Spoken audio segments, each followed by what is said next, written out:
Oi, gente. Continuando a questão do romantismo, agora nós vamos trabalhar a questão dos autores da prosa romântica e a análise das suas obras.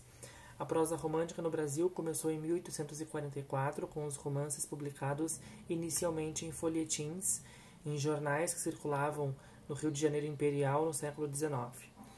Joaquim Manuel de Macedo é o introdutor, com a obra A Moreninha. A Moreninha conta a história de 4 adolescentes estudantes e 2 desses adolescentes fizeram uma espécie de aposta para que no futuro um deles casasse com a mocinha ali dos 4 adolescentes, que é a Carolina. Né? A Carolina e o Augusto são os personagens principais dessa obra e eles acabam ficando juntos. A promessa que foi feita na infância acabou se concretizando na fase adolescente adulta ali do casal. E é a obra que introduz a prosa romântica no Brasil no ano de 1844. Tá? É o Augusto, o Leopoldo e o Fabrício, que são os personagens principais, e a Carolina, que depois aparece ali para coroar o romance, que é a Moreninha. Tá? Não esquecendo que Joaquim Manuel de Macedo, pessoal, ele é importante justamente pelo fato da introdução. Ele introduz o romance romântico no Brasil no início da segunda metade do século XIX. Depois, o outro autor de destaque, e esse sim de destaque, porque ele ele aparece em todas as temáticas da prosa romântica, é o José de Alencar. Tá? Ele é um autor completo da literatura. Ele fez romances urbanos ou sociais, fez romances históricos, regionalistas e indianistas. No caso dos indianistas, a gente dá destaque para o Guarani, Iracema e o Birajara. Os 3 romances são muito parecidos, porque eles supervalorizam o índio. Tá? O índio, ele, nesses romances do José de Alencar, faz uma retomada, né, dos primeiros habitantes do Brasil, tá? Que são os índios. Não esquecendo que o romantismo aqui é século XIX, a questão dos índios foi no século XVI, mas o José de Alencar faz essa retomada aí nessas obras que ele escreveu.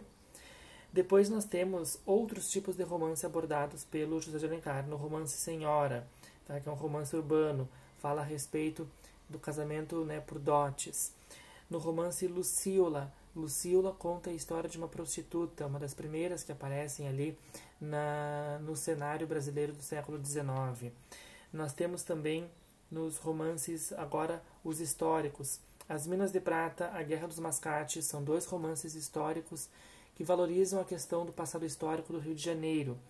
E os romances regionalistas, nós temos o gaúcho, o sertanejo, que fala de uma versão do ponto de vista do José de Alencar a respeito desses homens do interior.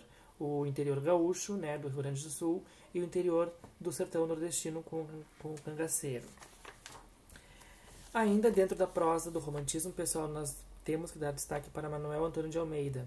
Manuel Antônio de Almeida é um autor de transição. Ele transita entre o final do romantismo e o início do realismo, e ele publicou a obra Memórias de um Sargento de Milícias, que apresenta indícios da literatura realista, que é o assunto que vem depois do romantismo. Tá?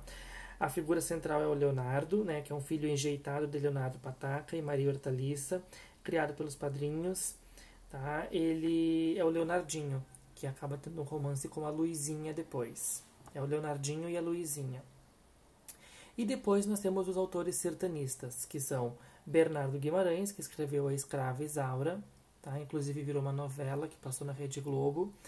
A Escrava Isaura, né, como o nome diz, a Escrava Isaura, que se envolveu com o romance lá com o seu senhor, o Leopoldo. E aí nós vamos ter depois o Visconde de Taunay, tá? Que também é um autor sertanista, que escreveu a obra Inocência, e são os representantes da região ali mais sertanista, a questão do sertanejo. Tá bem, gente? Esses aqui são alguns, então, dos nossos romances românticos e a análise de algumas poucas obras que nós encontramos neste período. Uma boa tarde para você.